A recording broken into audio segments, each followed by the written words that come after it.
Thank you very much. Thank you, Victor, and to everyone, to the conference team, for inviting me to speak. It's a great pleasure to speak about this and a huge honour. And it was a remarkable coincidence that I wanted to speak about Jean Seberg before I had seen the conference poster. Victor was very excited. That's the kind of academic blessing that I love. So I want to speak today about the work I'm doing on philosophy, phenomenology, and film stardom in relation to the experience of a star through a biopic. The example I'm working on at the moment for a book on film phenomenologies, which is to be edited by Kelly Fury at Chapman, is the film Seberg, star subject Jean Seberg, and the star of this film, Kristen Stewart. I found, and I'm just going to share my PowerPoint now, so hang on a second.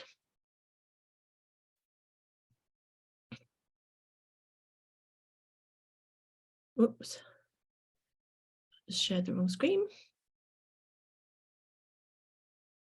Okay.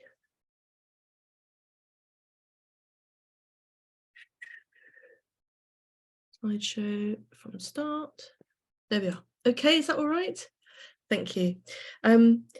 Yes, so there were elements about the Seberg film that I found very jarring in terms of how they conveyed the character of Jean Seberg.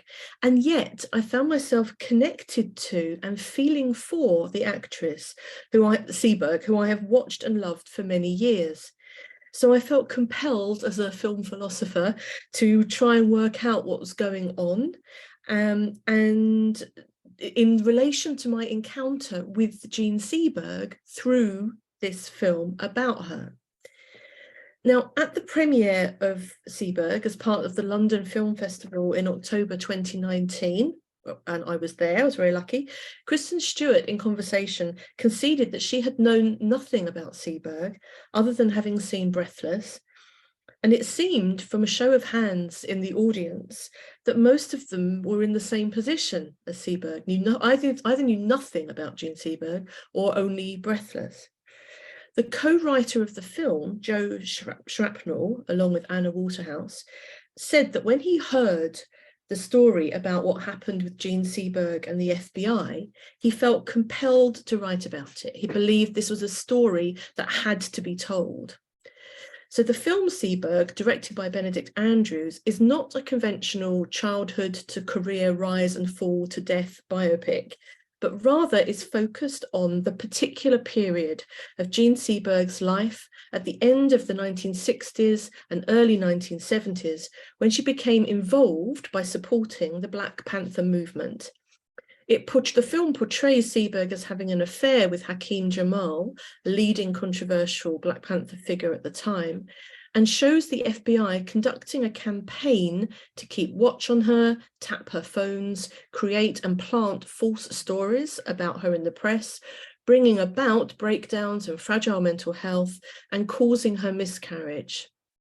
It is true that Seberg's support for the Black Panthers ensured that she fell foul of the FBI's COINTELPRO, the program conducted by the FBI from 1956 to 1971 to discredit and neutralize organizations and individuals that it considered subversive to US political stability. So Seberg, the film then, is essentially a political thriller which tells the outrageous tale of state-sponsored persecution of this enigmatic and sensitive movie star. It takes a lot of liberties, obviously, such as this photograph, which is of an event that never happened. Now, for those who are familiar with Jean Seberg's story and her work, the film offers an insight into this period through scenes depicting personal relationships and domestic events which conjure an intimate encounter with the off-screen star. There are several recreations of footage in the film, such as Jean's audition for Otto Preminger, being burnt at the stake in St. Joan and for real, fighting off an attacker in Macho Callahan, and the iconic close-up and thumb across the lips gesture from the end of Breathless. These moments certainly offer a kind of cinephilic indulgence, but also jar somewhat when compared with the real versions. And it's this uneasy collision that prompts my phenomenological consideration of the film. How does a spectator experience a star they know so well, having watched them for so many hours on television in their home and at extraordinary magnitude in the cinema, having read books and studied photographs, when they are embodied on screen by a contemporary star who is also very familiar? Seberg, the film, offers fans an insight into Jean Seberg's off-screen life, but this insight is highly mediated by the dominant star persona of Kristen Stewart. So, in this paper, I will examine the phenomenon of a historical star being portrayed by a contemporary star, drawing on the work of Vivian Sobchak, Colleen Kennedy-Karpat, and Iris Murdoch, in order to investigate the complex, multifaceted encounter that the Seberg, the film, represents. But I will begin with James Baldwin, who wrote of stars, and I quote, "Their acting ability, so far from being what attracts their audience, can often be what drives their audience away. One does not go to see them act. One goes to watch them be. One does not go to see Humphrey Bogart as Sam Spade. One goes to see Sam Spade as Humphrey Bogart." I like this idea, but we need to interrogate it a little. If impersonation is a type of acting, then the performance of any actor, star or unknown, in a biopic is indeed a requirement. In fact, it is dismissive, of course, of the craft of an actor like Bette Davis to say that she is not required to act. Davis, of all the classical Hollywood stars, is perhaps best known for her powerful screen performances and intense acting style. But it's the latter part of this quote that interests me here. One does not go to see Humphrey Bogart as Sam Spade. One goes to see Sam Spade as Humphrey Bogart. So for my purposes, this might be, one does not go to see Kristen Stewart as Jean Seberg. One goes to see Jean Seberg as Kristen Stewart. Now, of course, Sam Spade is a fictional character, and Bogart is embodying him in The Maltese Falcon. But to most of the audience of the film Seberg, Jean Seberg herself might as well be a fiction. She is not a person within their purview. So they may well go to see Kristen Stewart's latest performance, her star vehicle. But to someone familiar with Seberg's work and life, I suggest the desire to see the film is at least partly motivated by having an encounter with the woman Jean Seberg, almost as though incarnated by Stewart. This is why thinking about the experience of the film in terms of phenomenology is appropriate and helpful. In considering how I experienced Jean Seberg in the film Seberg, I'm concerned with the experience of this work of art and how it appears to me. Artworks, of course, call to be interpreted, they call to be understood, which necessitates working out what they are doing. Seberg is presenting an incarnation of Jean Seberg in order to tell a particular limited story. In this way, the film is different from many other biopics, for example, Blonde, from last year, which is incarnating Marilyn Monroe in the form of Ana de Armas in order to tell Monroe's whole life story from a particular perspective. Phenomenology is invoked here because the experience of Stewart as Seberg resonates in multiple ways, and many moments in the film, including close-ups or recreations, are fundamentally perceived, not read.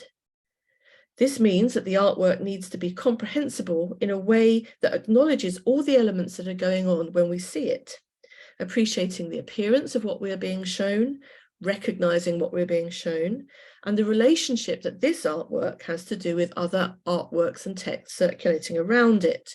This is, of course, a foundational element of star studies after Richard Dyer, the idea of the structured polysemy that has circulating meanings over time and changes over time.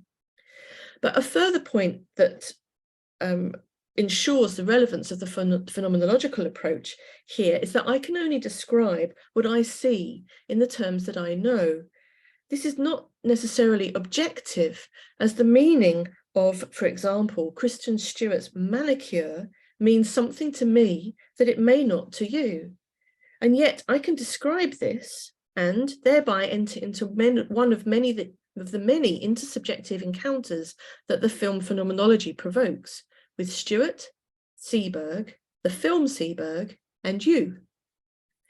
I now want to consider Jean Seberg's stardom, her image and her persona, in order to develop my analysis of how Stewart relates to that and how the film presents both stars. So, Jean Seberg, icon of the French New Wave, the American actress embodied many fantasies and cultural archetypes. It is notable, I think, that she has inspired several fictional works, such as the play Lightning in a Bottle and Heat, an interview with Jean Seberg, a musical biography scored by Marvin Hamlish, it was on the National Theatre here in London in the 80s, as well as films trying to get behind her enigmatic image and style of intelligence and melancholia, such as Les Odes Solitude by Philippe Garel, From the Journals of Jean Seberg by Mark Rappaport, and Jean Seberg, actress, activist, icon from last year. The story of Seberg's career is legendary, chosen from 18,000 hopefuls by Autumn Preminger to star as his St. Joan. Yes, 18,000. She was effectively anointed as a superstar overnight. Her performance as the French martyr was heavily criticised, however, as was she, and as was her next performance in another Preminger film, Bonjour Tristesse. After these two films, however, she had been excoriated by the critics, and as she expresses in the interview that I've provided the link for on the webpage, she was distressed but not cowed, not deterred. She applied herself to acting classes, mime lessons, voice lessons, and so was well placed to capitalise on the approval that the Cahiers du Cinéma crew had for her when Godard asked her to make Breathless. Her role as Patricia relaunched her career. Her lovemaking scenes with Jean-Paul Belmondo are sexy and cool. Her look is stunning. She has a boyish haircut on a petite heart-shaped face, simple clothes on a dainty but curvaceous body. The lines of Parisian fashion, from the cropped pants and ballet flats to Breton stripes and cat's eye sunglasses, combine to create an original and style-setting look. The influence of this look upon fashion is inestimable and also timeless, as much of an influence on Christy Turlington in the 80s and Madonna in the 80s as it is on fashion today. Her most successful work was made in France, and she was identified with French icons from the very beginning due to these roles.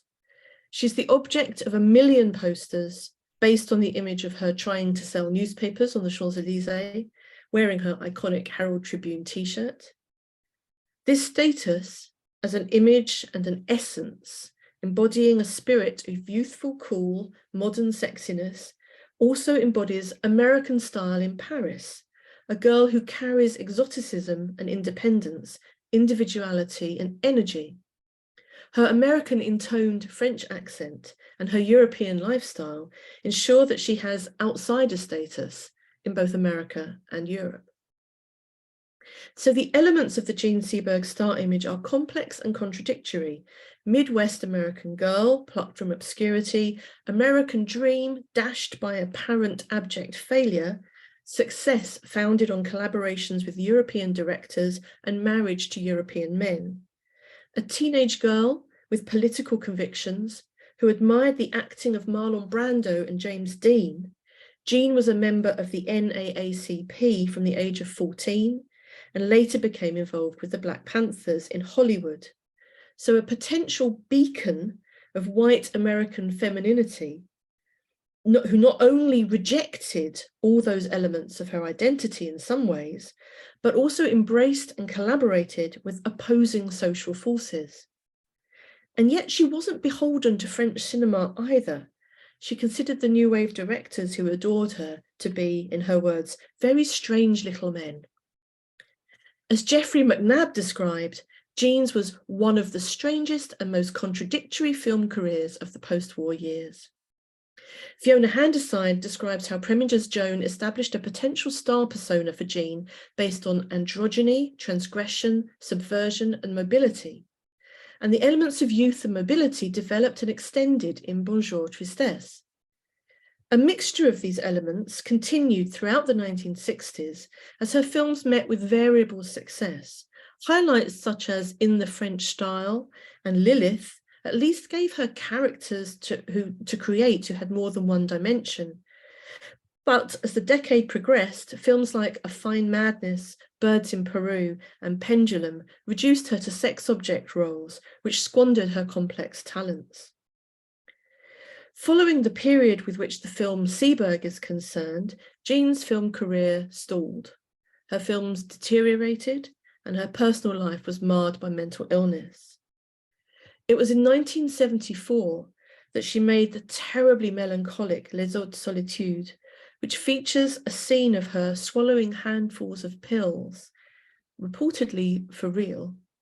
And 5 years later, she was dead, found wrapped in a blanket, decomposing in a car parked on the banks of the Seine. Her death, a heartbreaking tragedy of invisibility. Jeffrey McNabb claims Preminger and Hoover bookended her career, and the media colluded with these two patriarchs, building her up and knocking her down. This comment is consistent with the strong victim narrative that persists about Jean, that she made bad choices, bad films, allowed herself to be used and abused by countless hangers-on, and that the FBI persecution had ruined her life. After her death, her ex-husband Romain Gary said that she repeatedly attempted suicide on the anniversary of the death of her daughter, who had died following the FBI events. That's a very bleak and victim-orientated finale to her persona. Now let's look at Kristen Stewart. Stewart is, of course, one of the most popular stars of the day, and her image is currently one of punky Chanel model and bisexual red carpet provocateur. Her film choices in the last few years have veered away from the twilight fare that made her a star and into the territory of playing several biopics. Rock star Joan Jett, beat icon Luann Henderson, Jean Seberg, and of course, Lady Diana Spencer. Whilst her performance in Spencer was widely lauded and indeed Oscar nominated, it was seen as a highly effective impersonation, perhaps surprisingly effective. With Seberg, the pre-production publicity also focused on the look-alike nature of the casting, how Stewart was the spitting image of Jean Seberg, and so in some ways was inhabiting the character. Peter Bradshaw in The Guardian wrote that she is as plausible in the role of Seberg as anyone could be, which seems a very strange evaluation to me. Stewart's approach to the film was often stated in publicity events around the time of the film's launch. She repeated how she had only known Seberg from Breathless, but then found out about the persecution of her by the FBI and felt strongly about telling this story to the world. Also, vitally, Stewart said that her performance was not one where she was concerned to get all the details of depicting Jean accurately, but rather to show her as a woman living, to convey her life and what she went through. This is an interesting perspective and consistent with how the film works.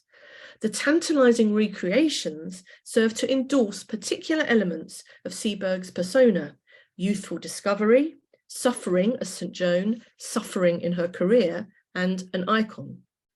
But the main thrust of Stewart's performance is to convey her immersion in the various strands of Seberg's domestic life and the toll that the FBI's persecution took on her mental health. The film serves Stewart's Seberg and contemporary audiences with a comprehensive moral victory, however. By inventing the character of an ethically conflicted FBI officer, Jack Solomon, played by Jack O'Donnell, the film is able to depict the surveillance in all its callous, deliberate invasiveness and dishonesty, as well as to chart Solomon's redemptive arc and end the film with him presenting Jean Seberg with the FBI file on her. Jean is therefore able to reflect upon the past few years and realise that she was not paranoid. The surveillance and the campaign to discredit her were real. So the film ends with her slightly smiling and justified. This is, of course, a fiction. In the same way that Quentin Tarantino invented a scene for Sharon Tate to watch herself upon screen and then happily embrace her pregnancy in Once Upon a Time in Hollywood, Benedict Andrews' film offers a vision of a reassured and vindicated Seberg. There is poignant pleasure in this moment, but it is, of course, their fantasy. There are also many elements about Stewart's performance of Seberg that interrupt an encounter with Seberg, and Vivian Sobczak's analysis of the 4 bodily modes of actors helps us to tease out these elements for analysis. So, although verisimilitude is clearly a factor in the experience of a biopic, when a star plays the subject, this is always complicated. Clearly, Kristen Stewart brings her own star image to the role, which overrides to a great extent the image of Jean Seberg in several respects. So here, Sobczak identifies 4 bodily modes of being involved in the acting body: the pre-personal, the personal, the impersonated, and the personified. The pre-personal body is pre-conscious and culturally habituated. It is a matter of spontaneity without consciousness or will, existing and acting by means of particular physical and biological structure and the general capacities for movement, action, gesture, and voice, a structure that both enables and constrains. So this refers to physical comportment, rhythm of breathing and gait, the grain of their voice. She says, all of which are open to various internal and external forms of physical and cultural amendment, but not to complete effacement, close quotes. So, she says, we can see Nicole Kidman is wearing a false nose to play Virginia Woolf, but we can still see it is Nicole Kidman.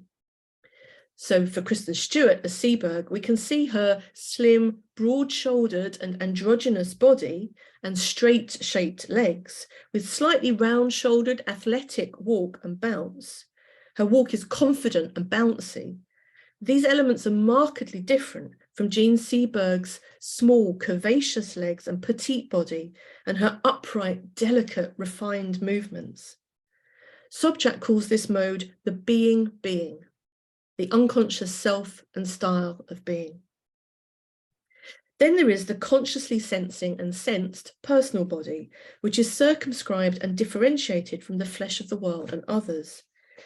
This is the realm of reflexive consciousness, a matter of gathering up physical qualities and sensory motor experiences and vitality effects of the pre-personal body to figure them from a reflective distance as my body, as an integral self-awareness, not only of being, but also of having being. So being able to choose how to express myself. So this is the realm of awareness where we can choose movement, gesture, and voice. And this is where the actor mobilizes their personal body in order to behave as another.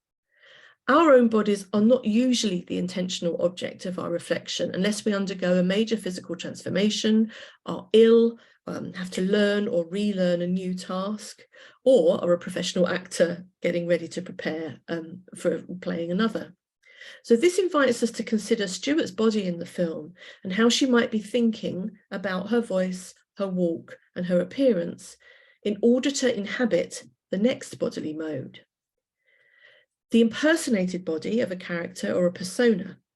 Here, professional actors use various reflective techniques to access and mobilize their personal bodies. On the impersonated body or persona, professional actors need to be sufficiently self-possessed, that is, reflectively able to select and mobilize the capacities, qualities, and affects of both their pre-personal and personal bodies. As Jean-Louis Comolli writes, it is only through the actor's body that the character reaches us as a bodily effect in the image. So that body is first an empty mask from which the character appears bit by bit. Sobczak gives the example of Arnold Schwarzenegger playing both the Terminator and Governor of California. The persona in each case is manifest in the specific and selectively chosen characteristics adapted by the actor for public display. And Comolli writes, the body of the imaginary character is the image of the real body of the actor. This is plainly so, and as film spectators, we learn the character from the actor's body, both on and through it, both pre-personal and personal, selecting and emphasizing, mobilizing and displaying certain aspects and attributes. We recognize the actor from their various personas. As Sobchak says, we recognize Dustin Hoffman for his Hoffman-ness. And obviously, this consistency can be exploited to exaggerate similarity or difference. This is similar also to Richard Dyer's idea of the perfect fit and imperfect fit. Thinking about Kristen Stewart and Seberg, it is here that the bodily mode begins to cause problems. Stewart has not actually attempted to create a figuration of Seberg. She has few similarities to Seberg in terms of pre-personal characteristics and has not markedly addressed her personal mode in order to change her physical attributes. So what we might assume is her impersonation of Seberg is only slight. She is infusing the character of Jean Seberg with her personal body, her having being, and creating a character where the elements of a Seberg evocation, as far as they go, are highly visible. These are the hairstyle, cut and colour, 1960s makeup and outfits, and some reconstructed outfits and moments from the films or footage. But she is not precisely costumed or made up as Seberg. And there are several elements in the film that really jar in this respect. Firstly, Stewart is often seen in underwear or swimwear, barely covered by short robes. This repeatedly shows Stewart's body shape, which is so different from Jean Seberg's that impersonation is broken down. Back to the nails. Stewart's manicures are a distracting detail. Long, pointed, glossy fake nails are an exaggeration of Seberg's natural nails, which, although pointed on occasion, were nearly always short. So this image of a fashionably attired, immaculately made up and polished, starry Seberg does not accord with the images of her from films or from candid photographs, which show a generally natural look, which was never high fashion. The presentation of Stewart as Seberg, then, draws as much more from Stewart's bodily mode, the fourth bodily mode, and what Stewart personifies. So if the pre-personal body is being, the personal body is having being, the impersonated body is being, performing, then finally the personified body is performing. Sobchak proposes, in an act of metaphoric substitution, the personified body stands for an idea. For example, she gives the example of Mae West as the hyperbole of the cultural construction of sex goddess, or Clint Eastwood as the man with no name, an implacable male force. In Sobchak's words, the personified body is somebody with a capital S. In this regard, off-screen, the film star is usually exalted not as one of his or her characters, but as the metaphorized and refined body of their overall cinematic accumulation. This is where we might call Kristen Stewart's star persona comes into the picture. Rhonda Richford describes it as this: fashion risk taker, former child star, queer actor, queer icon, movie star. There's no one way to define Kristen Stewart, who has managed to transcend the labels pinned on her early in her career. Now, I would say nervous energy infuses all of Stewart's performances, a kind of edgy physical restlessness. And it's perhaps this highly strung activity that is the most resonant element of her embodiment of Seberg. This personal having being that inflects her characterization of Seberg as twitchily restless, developing into paranoia and distress. Sobchak's descriptive schema of the four bodily modes of being and their various combinations can describe different types of acting, such as expressionistic, naturalistic, and so on. But these body types of bodily modes are very useful in understanding how and where Kristen Stewart performs as Jean Seberg, and they help us tease out the elements that work and those that are perhaps less successful, if, that is, they are unintentional. It may be that the film is a star vehicle simply for Stewart, in which case the performance may be more successful than it first appeared to me. I now want to focus on the aesthetics of the star faces. By juxtaposing a close-up of Seberg's face from Breathless with a close-up of Stewart's recreation of the same moment, we can see the significant differences between the faces and how these differences affect meaning, not only in terms of era and fashion, but also questions of femininity, assertiveness, anxiety, and vulnerability. This approach to close analysis of a star face through the questions raised by philosophical aesthetics such as proportions, proximate relations, colour, whiteness, size, shape, and familiarity connects with classic star studies and the notions of individuation and hypersemiotics. Stephen Heath talked about the hypersemiotization in star performances. But also injects our exercise with the concerns of phenomenology, thereby offering an interpretive approach founded in affective aesthetic perception. The star face is, of course, a fascinating topic for film. The lengthy history of beautiful writing by Epstein, Moran, Barth, Sarah Cooper, Marianne Doane, and many others on the close-up and the face in relation to stardom and the magic of cinema and to photogeny is a joyous trajectory of investigation. I want to focus here on a short essay on the cinema by Iris Murdoch in British Vogue from 1956. This is a beautiful piece of film writing, which is certainly phenomenological in essence. Murdoch turns her attention to the question of the specific abilities of cinema.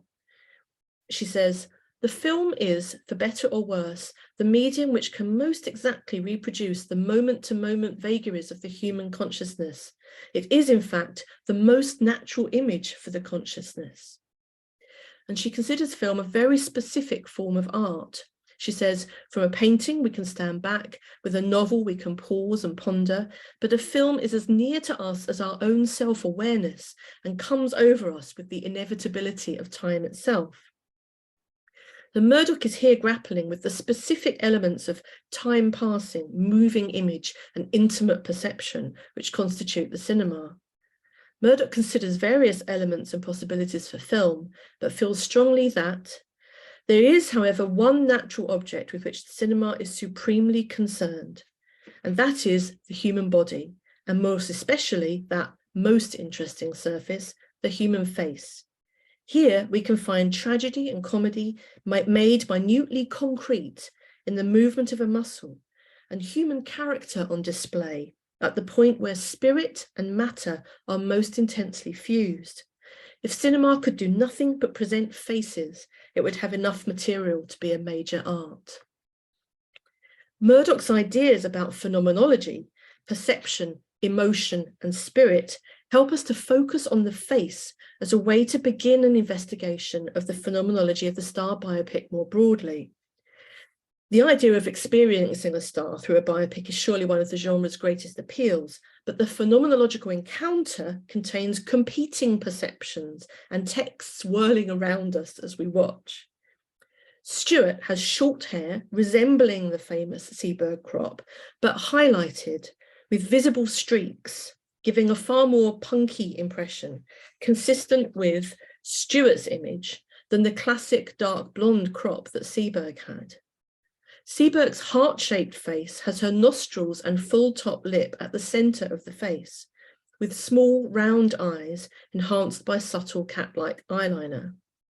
Her eyebrows are wide apart and her ears are flat to her head, meaning that we are drawn to the intensity of the centre of her face, her challenging, bleak, and serious eyes with a touch of stress, and her nose, which seems to reach out to us, to point forwards, slightly upwards, asserting her final mood, a mood which, having just pointed out her criminal lover to the police and seen him get shot, is a vision of complex morality, which invites greater attention.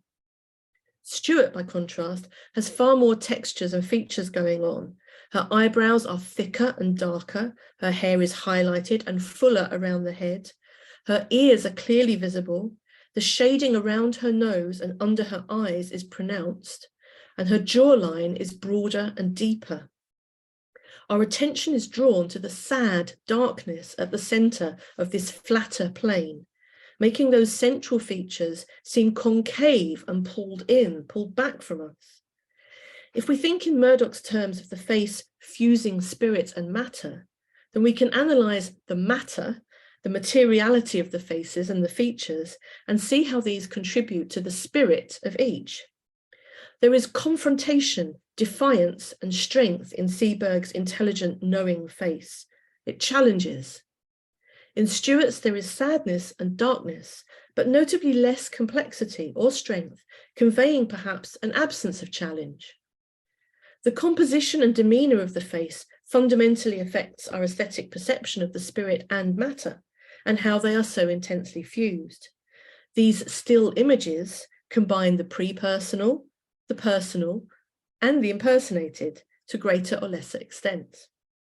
So I've put a couple of links in my abstract, which are on the webpage from this paper, and I invite you to look at them. You may have done already, which would be great, but I invite you to look at them at some point.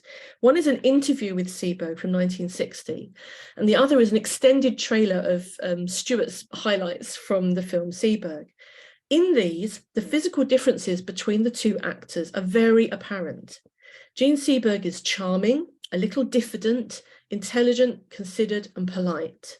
Her body is petite and curvaceous, very feminine, which is accentuated by the cropped hair. Stewart Seberg is nervy and edgy. Her body is slender and boyish, an element accentuated by clothing in feminine outfits and underwear. Stewart moves, as I said, with sporty, broad-shouldered youthfulness and bounce. Seberg's comportment is one of delicacy and nervous refinement. Their physical proportions are very different, notably the confident athleticism in Stewart and the daintiness of Seberg. The differences that I have outlined in the bodies, postures, and movements of the two actors are significant in the perception of Seberg as a woman in the film. Even those still images convey contrasts in their aesthetic phenomenologies, and our perceptions of their still faces are affected by the composition, proportions, and orientations of their features, and their mood or spirit is evident in their faces in ways that demand close attention and analysis of our perception, which in turn illuminates the meanings we form. Paying attention to our experience of the film Seberg sheds lights on the judgments we have made about the star Jean Seberg and the knowledge and expectations we bring with us when we watch Kristen Stewart play her. My experience is being engaged and distressed by seeing the depiction of the effects of the FBI campaign on her, as well as the detailed depictions of the FBI machinations behind the scenes. The ending carries a mixture of sadness and joy when seeing Stewart Seberg presented with the FBI file on her as proof that she was not paranoid or deluded when she suspected the surveillance. This is a strong story, and this is the purpose of the film. I watch Stewart as Seberg with close attention, and I notice how I experience the appearance and performance. I pick out the elements that strike me, that jar and resonate, and I am thereby guided to consider the aim of Stewart's performance. Stewart describes how the biggest draw for her of the part was, in her words, vindicating Seberg, who she saw as a radical, wild person, and that in playing her in the film, she was not addicted to detail, as she put it, but wanted to nail that spirit and make sure people knew what happened to her. This makes sense of the experience of the film. If the aim had been to impersonate Jean Seberg as accurately as possible, then the filmmakers could have done more to transform Stewart's body, such as was done with the padded costumes worn by Michelle Williams when she played Marilyn Monroe in My Week with Marilyn. The aim of this film, however, is to make known Jean Seberg's persecution at the hands of the FBI, and consequently the star persona of Kristen Stewart shores up the idea of Seberg as an unconventional activist. This in turn makes the film more accessible to contemporary audiences, as Stewart's stardom is the driving force, and her performance is the heart of the identification with Seberg. This indicates then how Murdoch's analysis of a face fusing spirit and matter applies to the moving image of cinema, rather than the still photograph of a face. Despite the pre-personal differences in the faces of Seberg and Stewart, which interrupt the veracity of the performance, the spirit of the Seberg that Seberg wants to convey is fused in the face, body, and performance of Stewart. As Colleen Kennedy Carpat observes, casting in the biopic compellingly illustrates how cinema's representation of history necessarily reframes the past to suit the values of the present. She expands, the intertext of a performer's own star power should, ideally, add depth to the performance and contribute to a coherent argument about this particular life story. This is indeed how Stewart dominates Seberg, not as an impersonation, but by drawing on a savvy synergy between her and Jean Seberg in order to maximize the impact of the story. Stewart's performance succeeds in producing and distilling illogical feelings, which prompt spectators to respond to the performance of feeling with feelings of our own. This realm of feelings, so difficult to account for in analytical, conceptual terms, is opened up by a phenomenological orientation where we can pay close attention to what we see on screen, especially by turning to the margins, as Chad England suggests we must, and really focusing on how this makes us feel in order to greater understand the artwork we are experiencing and increase the number of relationships we can have with it and about it. Thank you.